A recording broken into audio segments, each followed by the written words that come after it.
அதாவது சமீபமா ஒருத்தருடைய பேர் அப்படின்னு பார்த்தீங்கன்னா, மீடியாக்கள்ல பரபரப்பா பேசப்படுது. இதுவரைக்கும் இப்படி ஒரு நபர் இருந்தாரா? இவ்ளோ பெரிய கட்சியில இவ்ளோ இப்படி ஒரு நபர் இருந்தாரா? அப்படின்ற கேள்வி தான் நம்மளுக்கு வருது. யாருப்பா நீ? இதுக்கு முன்னாடி அட்டெண்டன்ஸே கிடையாது. இப்ப தேர்தல் நெருங்குற நேரத்தில உங்களோட பேர வந்து அதாவது இந்த டிஆர்பி ரேட் ஏத்துறதுக்காக இந்த சீரியல்லலாம் வந்து ஏதாவது இது பண்ணிட்டு இருப்பாங்கல்ல, அந்த மாரி இங்க ஒருத்தர் பண்ணிட்டு இருக்காரு. அவரு வேற யாரும் இல்ல. காங்கிரஸ்ல இருந்து இப்ப சமீபமா அவரோட பேர் வந்து அதிகமா அடிபடுது. அவர் தான் வந்து பிரவீன் சக்கரவர்த்தி. அவர் என்ன பண்றாருன்னா, இப்ப அட்டெண்டன்ஸ் போடுறாரு. "ஹலோ நான் இங்க இருக்கேன் பாருங்க. என்னோட என்னோட பேர் பாருங்க. எப்படி பெருமளவுல பேசப்படுது. அதனால எனக்கு வரப்போற தேர்தல்ல எனக்கு ஒரு சீட்டு குடுக்கணும்." ஏன்னா இவர் போன வாட்டியும் இத ட்ரை பண்ணியிருக்காரு. சீட்டு கேட்டிருக்காரு. அது கிடைக்கல. அதனால தான் தம்பி இந்த மாதிரியான நடவடிக்கைலாம் தேர்தல் நெருங்குற இந்த நேரத்துல இவர் இந்த மாரி பண்ணிட்டு இருக்காரு. ஸோ அதாவது ஏன் இந்த வேலையில ஈடுபடுறாங்கன்னா, இப்ப இதுக்கு முன்னாடி பிரவீன் சக்கரவர்த்தின்னு சொன்னா யாருக்காவது தெரியுமா? தெரியாது. பெரும்பாலும் தெரியாது. மேபி கட்சியில இருக்கவங்களுக்கு தெரியும். இப்ப காங்கிரஸ் தமிழ்நாடு அளவுல அப்படின்னு எடுத்துக்கிட்டா, செல்வ பெருந்தகை அவர்களோட பேர் தெரியும். எம்பி ஜோதிமணி இருக்காங்க இல்லையா? அவங்க பேர் தெரியும். ஸோ இப்படியான பேர்கள் மட்டும் தான் தெரியும். ஆனா பிரவீன் சக்கரவர்த்தி அப்படின்ற பேரு தெரியாம இருந்த இந்த நேரத்துல, என்ன பண்ணா நம்மளோட டிஆர்பி ஏறும் அப்படின்னு யோசிச்சவங்க, காங்கிரஸ்ல இருந்துகிட்டு நாங்க வந்து காங்கிரஸோடைய கூட்டணிய தாவேகா கிட்ட கொண்டு போய் சேர்க்க போறோம். ஏன்னா இங்க காங்கிரஸ்க்கு வளர்ச்சியே இல்ல. தாவேகா கிட்ட சேர்த்த உடனே காங்கிரஸ் ஆஹா ஓஹோன்னு தமிழ்நாட்டுல வளர்த்துரும். ஏன்னா தாவேகா அவ்வளோ பெரிய கட்சி. அதனால நாங்க வந்து ஒண்ணா சேர்த்து நாங்க வந்து தமிழ்நாட்டிலேயே தூக்கி நிறுத்த போறோம் அப்படின்ற மாரி அவர் வந்து பில்டப் பண்ணாரு. ஆனா காங்கிரஸோட தலைமை வந்து எல்லாத்துக்குமே வந்து மறுப்பு தெரிவிச்சிட்டாங்க. இவர் வந்து ஒரு ட்வீட் போடுறார். என்ன ட்வீட்னா, இந்த மாதிரி தமிழ்நாடு வந்து உத்தரப்பிரதேசத்தோட கம்பேர் பண்ணும்போது ரொம்ப மோசமான நிலைமையில கடனை பொறுத்தவரையும் போயிட்டே இருக்கு. இருக்க கடனும் அதோட வட்டி சுமையும் அதிகமாயிட்டே இருக்கு. உத்தரப்பிரதேசத்த பாருங்க அப்படி இல்ல. ஸோ இப்ப உத்தரப்பிரதேசத்தோட தமிழ்நாட்ட கொண்டு போய் இவர் வந்து கம்பேர் பண்ணி வாண்டடா இன்னும் டிஆர்பிய ஏத்தியிருக்காரு அப்படின்னு சொன்னோம். இதுக்காக பல தரப்பினர் வந்து கண்டனம் தெரிவிக்கிறாங்க. குறிப்பா திமுக தரப்புலேருந்து கண்டனம் தெரிவிக்கப்பட்டு, இப்போ செல்வ பெருந்தகை அவர்கள்கிட்ட போய் கேள்வி கேட்குறாங்க. என்னங்க இந்த மாதிரி சொல்லியிருக்காருங்க, நீங்க இதுக்கு என்ன பதில் சொல்றீங்க அப்படின்னு சொன்னா, ஒண்ணு தெரிஞ்சுக்கோங்க. காங்கிரஸ்ல இருந்து முக்கிய தலைவர்கள், ஒண்ணு ராகுல் காந்தி அவர்களா இருக்கட்டும், இல்ல மல்லிகா கார்கே அவர்களா இருக்கட்டும், இவங்கலாம் வந்து இந்த மாதிரியான ஒரு செய்திய சொன்னா, நீங்க அதுக்கு என்ன வந்து கேள்வி கேட்கலாம். இவரு சொல்றதுன்றது இவரோட தனிப்பட்ட கருத்து. ஆக இவங்க என்ன பண்றாங்கன்னா, த பிரிச்சு விட்டுறாங்க. தம்பிக்கும் நம்மளுக்கு சம்மந்தம் இல்ல. நாங்க இத அகில இந்திய காங்கிரஸ் கமிட்டியிலே போய் அவர் மேல வந்து கம்ப்ளைண்ட் பண்றோம். கூடிய சீக்கிரம் அவர் மேல நடவடிக்கை எடுக்கப்படும். ஸோ இதெல்லாம் கம்ப்ளைண்ட் எடுக்கப்படும்.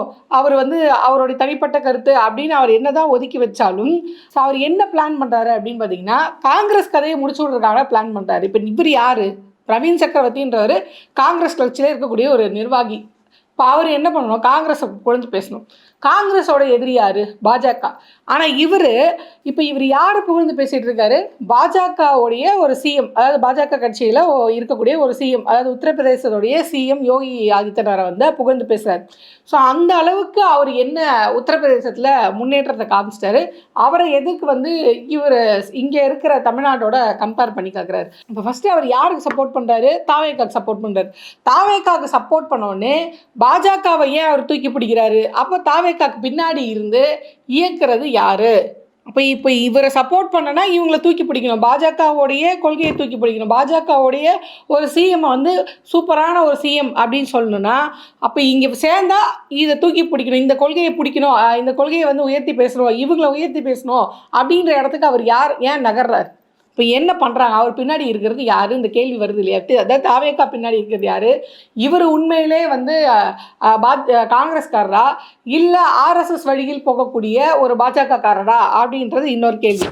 இப்போ நம்மளுடைய இன்னொரு முக்கியமான இது என்ன அப்படின்னு பார்த்தீங்கன்னா, இவர் சொன்னார்ல, அதாவது தமிழ்நாடு வந்து உத்தரப்பிரதேசத்தோட கம்பேர் பண்ணி பார்க்கும்போது, உத்தரப்பிரதேசம் வந்து சூப்பர் ஆஹா ஓஹோ அப்படின்னார்ல.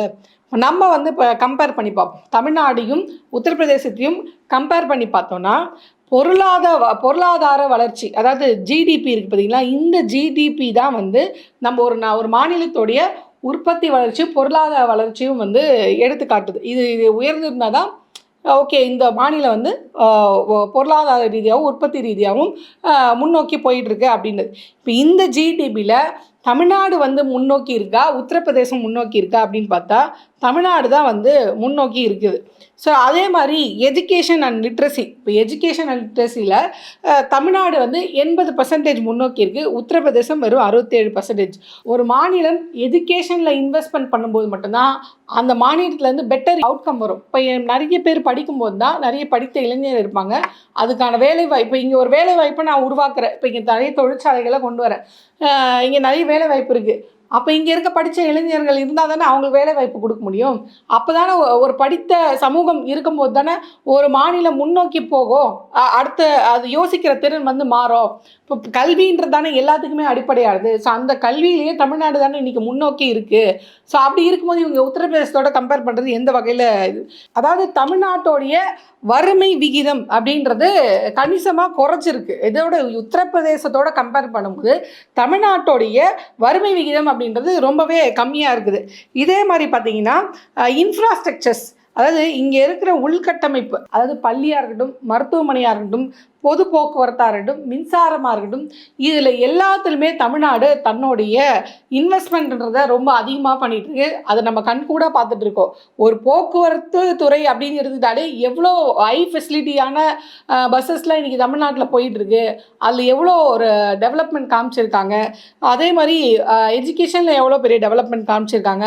மருத்துவமனைகள் ஒன்றும் இல்லை, நீங்கள் இன்றைக்கி இருக்கக்கூடிய அரசு மருத்துவமனைகளுடைய இன்ஃப்ராஸ்ட்ரக்சர்ஸ் போய் பாருங்கள், எப்படி இருக்குன்னு பாருங்கள். அங்கே என்ன மாதிரியான மருத்துவ வசதி கொடுக்குது. குறிப்பாக இப்போது திருவண்ணாமலையில் ஒரு கவர்மெண்ட் ஸ்கூல் வந்து திறந்துருக்காங்க, அதில் ப்ரைவேட் ஸ்கூல் கூட போட்டி போடணும் போல இருக்குது. அந்த மாதிரியான ஒரு இன்ஃப்ராஸ்ட்ரக்சரோட, ஒரு ப்ரைவேட் ஸ்கூலுக்கே டஃப் கொடுக்குற மாதிரி ஒரு இன்ஃப்ராஸ்ட்ரக்சரோட திருவண்ணாமலையில் இன்றைக்கி ஒரு அரசு பள்ளி வந்து அதாவது திறந்து வச்சுருக்காங்க. இப்போ இதெல்லாம் வந்து உத்தரப்பிரதேசத்தில் இருக்கான்னு கேட்டால் அப்படி ஒன்றுமே கிடையாதாங்க. அவர் அங்கே என்ன பண்ணிட்டு இருக்காருன்னா புல்டோசர் பாபா, புல்டோசரை வச்சு இஸ்லாமியர்களுடைய வீட்டை வந்து அவர் இடித்து தள்ளிட்டு இருக்கார். அங்கே பெண்களுக்கு என்ன பாதுகாப்பு, இதெல்லாம் அவங்க பேசலை, இதெல்லாம் அங்கே ஒன்றுமே கிடையாது. ஆனால் இவர் என்ன சொல்கிறாருன்னா தமிழ்நாடை விட உத்தரப்பிரதேசம் பயங்கரமாக இருக்குது, கடன் வாங்கிட்டு இருக்கு. இப்போ கடன் வாங்குதுன்னா கடன் வாங்குற திறமை அவங்களுக்கு தமிழ்நாட்டுக்கு இருக்குது, அவங்க வாங்குறாங்க, அதை வாங்கி இன்வெஸ்ட்மெண்ட் பண்ணுறாங்க, இன்வெஸ்ட்மெண்ட் பண்ணி க்ரோத்தை காட்டுறாங்க. யாருக்கு முதல்ல கடன் கொடுப்பாங்க? இந்த நபருக்கு கடன் கொடுத்தா இந்த நபர் திருப்பி கட்டுவார், அதுக்கான திறமை இருக்குது. இப்போ நீங்கள் போய் ஒரு ஆருக்கு ஒரு 10,000 ரூபா கொடுக்குறீங்கன்னா இவன் திருப்பி தர மாட்டான், இவனுக்கு எதுக்கு நம்ம கடன் கொடுப்போம் அப்படின்னு நினச்சா அப்படிப்பட்ட நபருக்கு கொடுப்போமா? இல்லை, இவங்கக்கிட்ட இருக்குது, இவங்க வளர்ச்சி காட்டுறாங்க, இவங்களுக்கு கொடுத்தா இது நல்லபடியாக வட்டியும் முதல்ல வந்து சேரோன்ற நம்பிக்கை இருக்கும்போது தான் நம்மளே வந்து ஒரு நபரை நம்பி ஒரு காசு கொடுப்போம். அப்போது இப்போ இவங்க லெவல்லே நம்ம வந்து பார்த்தோம் அப்படின்னாலே அப்போ தமிழ்நாடு கடன் வாங்குற திறன், அதாவது அந்த கடனை வாங்கி இன்வெஸ்ட்மெண்ட் பண்ணி க்ரோத் காட்டுற அந்த இதுன்றது வளர்ந்துருக்கு அப்படின்னு தானே சொல்லணும். இப்போ வந்து எஜுகேஷனில் நம்பர் 1 இருக்குது, பொருளாதாரத்தில் நம்பர் 1 இருக்குது, பவர் ஹவுஸ் ஆஃப் இந்தியா, அதாவது இந்தியாவோடைய பவர் ஹவுஸ் வந்து தமிழ்நாடு அப்படின்ற பேர் வாங்கியிருக்கு. ஸோ தொழில்துறையில் வளர்ச்சியில் நம்பர் 1 இருக்குது தமிழ்நாடு. இப்போ இது மட்டும் இல்லாமல் பெண் கல்வி இருக்குது பார்த்தீங்களா, இதுலேயே வந்து இது வந்து அதிகமாக இருக்குது. ஸோ இப்படி எல்லாத்துலேயும் வளர்ச்சி வந்து தமிழ்நாடு அரசு கொடுத்துட்டு இருக்கு. எல்லாத்த விட வரி அதிகமாக செலுத்துகிற மாநிலமாகவும் தமிழ்நாடு இருக்குது. இப்போ இதெல்லாம் பார்த்தோம். இப்போ மத்திய அரசுக்கிட்டேருந்து எங்களுக்கு எவ்வளோ நீங்கள் கொடுக்குறீங்க, தமிழ்நாட்டுக்கு நீங்கள் எவ்வளோ கொடுக்குறீங்க அப்படின்னு பார்த்தா மற்ற மாநிலத்தை கம்பேர் பண்ணும்போது, குறிப்பாக பாஜக ஆள்ற மாநிலத்தை கம்பேர் பண்ணும்போது தமிழ்நாடுக்கு இவங்க கொடுக்குற நிதி பகிர்வு, அதாவது இந்த வரி பகிர்வு அப்படின்றது ரொம்ப கம்மியாக தான் இருக்குது. ஸோ இவங்களுக்கெல்லாம் இவ்வளோலாம் நிதி கொடுத்தும், அதாவது உத்தரப்பிரதேசம், மத்திய பிரதேசம், ராஜஸ்தான், குஜராத், இவங்க பாஜக ஆளக்கூடிய மாநிலங்களுக்கு நீங்கள் அதிகப்படியான நிதி கொடுத்தோம் அங்கே ஒன்றும் காட்ட முடியல, அங்கே ஒரு வளர்ச்சியும் காட்ட முடியல. இங்கே தமிழ்நாட்டில் நீங்கள் போடுறது எல்லாமே என்ன, முட்டுக்கட்டு போடுறீங்க, இங்கே கொடுக்க வேண்டிய நிதி கொடுக்க மாட்டீங்க. அது கல்வி நிதியாக இருந்தாலும் சரி, இல்லை புயல் நாங்கள் பாதிக்கப்பட்டிருக்கோம் அந்த நிவாரண நிதி கொடுங்க அப்படின்னு சொன்னால் அதுவும் கொடுக்க மாட்டீங்க. இப்போ இந்த எல்லா முட்டுக்கட்டையும் மீறி இங்கே இவ்வளோ பெரிய வளர்ச்சியை காமிச்சிருக்கு தமிழ்நாடு. ஆனால் நாங்கள் என்ன சொல்லுவோம் அப்படின்னு பார்த்தீங்கன்னா, தமிழ்நாடை விட உத்தரப்பிரதேசம் வந்து ரொம்ப சூப்பராக முன்னேறிட்டு இருக்காங்க, மதக்கலவரம் பண்ணிகிட்டு இருக்காங்க. இங்கே மதக்கலவரம் பண்ண விடாமல் தடுத்துட்டு இருக்காங்க. இங்கே திருப்பரங்குன்ற மலையை வச்சு இங்கே ஒரு மதக்கலவரம் பண்ணலாம் ரெடி ஆகிட்டு இருக்காங்க. ஆனால் அங்கே முதல்வர் யோகி ஆதித்யநாதே மதக்கலவரமா, நான் ரெடி தம்பி, உங்களுக்கு வந்து உறுதுணையாக இருக்கேன், எந்த வகையில் வேணும் சொல்லுங்கள் அப்படின்னு. இங்கே மோகன் பகவத் வந்தப்போ சொன்னார் பார்த்தீங்களா, உங்களுக்கு வந்து இதில் இருக்குது, அதாவது நீதிமன்றத்தில் இருக்குது இந்த திருப்பரங்குன்ற இஷ்யூ வந்து, இல்லைனா என்னால் இதை பெரிய இஷ்யூவாக ஆக்க முடியும். உங்களால் முடியலன்னு சொல்லுங்கள், நம்ம ஆளுங்களை இங்கே இறக்குறேன் அப்படின்னு சொன்னாங்களே, அந்த கேட்டகரி சேர்ந்தவன் அவங்க வந்து பெரிய ஆள். இங்கே மதக்கலவரம் வரக்கூடாது, எல்லா மதமும் இங்கே சமந்தான், இங்கே வந்து அண்ணன் தம்பியாக எல்லாம் பழகிட்டு இருக்காங்க, உங்கள் மதக்கலவரம் பண்ணுறதுக்கான பூமி இந்த தமிழ்நாடு கிடையாது, இந்த மண் அதுக்கான மண் கிடையாதுன்னு மதக்கலவரத்தை இங்கே கொண்டு வர முடியாமல் இந்த திமுக அரசு வந்து தடுத்து இருக்கு பார்த்தீங்களா, இவங்க வந்து சரி கிடையாது. உத்தரப்பிரதேசம் தான் சரி. ஏன்னா அப்படி ஒரு ஸ்டாண்ட் எடுத்திருக்காரு. யாரு? பிரவீன் சக்கரவர்த்தி அவர்கள் எடுத்திருக்க ஸ்டாண்ட் அப்படி. எதாவது சொல்லுவாங்க, பூவோடு சேர்ந்து நாரும் மணக்கும்னு. இவர் போய் சேர்ந்த இடம் அப்படி. அதனால அவர் அப்படிதான் பேசுவார். ஸோ இவர் மீது என்ன நடவடிக்கை எடுக்கப்படும் அப்படின்னு தமிழ்நாட்டோடைய காங்கிரஸ் தலைவர் செல்வ பெருந்தகை அவர்களும் கேட்கும்போது, நாங்கள் இது அவருடைய தனிப்பட்ட கருத்து, ராகுல் காந்தி அவர்களோ இல்லை அர்ஜுனா கார்கே இருக்கார் பார்த்தீங்களா, அவரோ இந்த மாதிரியான முக்கிய தலைவர்கள் யாருமே சொல்லாத பட்சத்தில் இது அவருடைய தனிப்பட்ட கருத்து மட்டும் இல்லாமல் இந்த மாதிரி திமுக மற்றும் காங்கிரஸுடைய கூட்டணிக்குள்ள ஒரு பிளவை ஏற்படுத்தணும், எங்களுக்குள்ள, அதாவது காங்கிரஸ் திமுக கூட்டணியில் ஏதோ ஒரு பிரச்சனை அப்படின்ற ஒரு ஒரு செய்தியை வந்து பொய்யா வெளியே பரப்பணுன்றதுக்காக இந்த மாதிரியான வேலையில் தொடர்ந்து பிரவீன் சக்கரவர்த்தி அவர்கள் ஈடுபட்டிருக்காரு அப்படின்றத செல்வ பெருந்தகை சொல்கிறாங்க. எம்பி ஜோதிமணி அவர்களும் சொல்கிறாங்க, இது ரொம்ப தப்பு, தமிழ்நாடு கொண்டு போய் நீங்கள் வந்து உத்தரப்பிரதேசத்தோட கம்பேர் பண்ணக்கூடாது.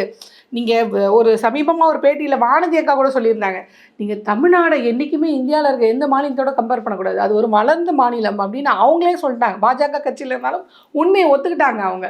ஸோ அந்த மாதிரி வளர்ந்த மாநிலங்கிற உண்மையை எதிர்கட்சி கூட ஒத்துக்கும் போது ஒரு கூட்டணி கட்சியில் இருக்கக்கூடிய ஒரு நபர் இப்படி பேசுறது, அதுக்கான நடவடிக்கை எடுக்காமல் இருக்கிறது அப்படின்றது ரொம்ப கண்டிக்கத்தக்க விஷயமா தான் பார்க்குறாங்க. அதுக்கான நடவடிக்கை எடுக்கப்படும் அப்படின்ற உறுதி கொடுத்தாலும் தொடர்ந்து அவருடைய செயல்பாடு அப்படின்றது இந்த கூட்டணிக்குள்ள ஒரு குழப்பத்தை ஏற்படுத்துறதுக்கான ஒரு வேலையை தான் நம்ம வந்து இதை பார்க்கணும். ஸோ பிரவீன் சக்கரவர்த்தி அவர்கள் இந்த கருத்தை சொல்கிற அதே கேப்பில் உடனே பாஜக பார்த்துருச்சு, இதுதான் சரியான நேரம், நம்ம இதை வந்து யூஸ் பண்ணிக்கிறோம், பாருங்கள் காங்கிரஸ் கூட்டணியில் பிளவு, உடனே தமிழிசை அக்கா உள்ள வராங்க.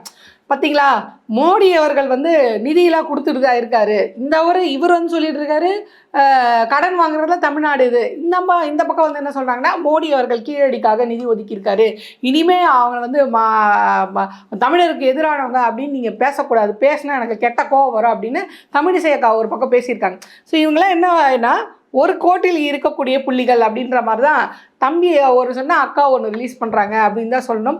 ஸோ இதெல்லாம் எங்கே போய் நிற்குது அப்படின்றது தான் நம்ம பார்க்க வேண்டியதாக இருக்குது. ஸோ பிரவீன் சக்கரவர்த்தி அவர்கள் தன்னோட தனிப்பட்ட கருத்து தான் தாவேக்காவில் போய் அவர் சேர்றதா, அதுக்கு தான் போய் சேரணும்னு சொன்னோம், காங்கிரஸ் போய் சேருதுன்னு ஏன் சொல்கிறாங்க? ஸோ இந்த கருத்து தொடர்ந்து அவர் முன்வைக்கும் போது அவர் மீது கரெக்டான ஒரு நடவடிக்கை எடுக்காத பட்சத்தில் காங்கிரஸோட நிலைப்பாடு என்ன அப்படின்ற கேள்வி நம்மளுக்கு வந்துட்டு தான் இருக்குது. ஸோ தொடர்ந்து பார்ப்போம். திமுக காங்கிரஸ் கூட்டணி வந்து உண்மையிலே வந்து பிளவுபடுதா, இல்லை இது உட்கட்சி மோதலா? ஏன்னா பிரவீன் சக்கரவர்த்தி ஒரு கருத்து சொல்கிறாரு, செல்வ பெருந்தகை அவர்களும் ஜோதி மணி அவர்களும் வேற கருத்து சொல்கிறாங்க. ஸோ இது வந்து தேர்தல் நெருங்கிற சமயத்தில் எனக்கும் சீட்டு வேணும் அப்படின்றக்காக ஒரு உட்கட்சி பூசலாக வெளியே வந்திருக்கா, உட்கட்சி பூசல் தான் இப்படி வெளியே வந்திருக்கா அப்படின்ற இன்னொரு கோணத்துலையும் நம்ம பார்க்க வேண்டியதுக்கு.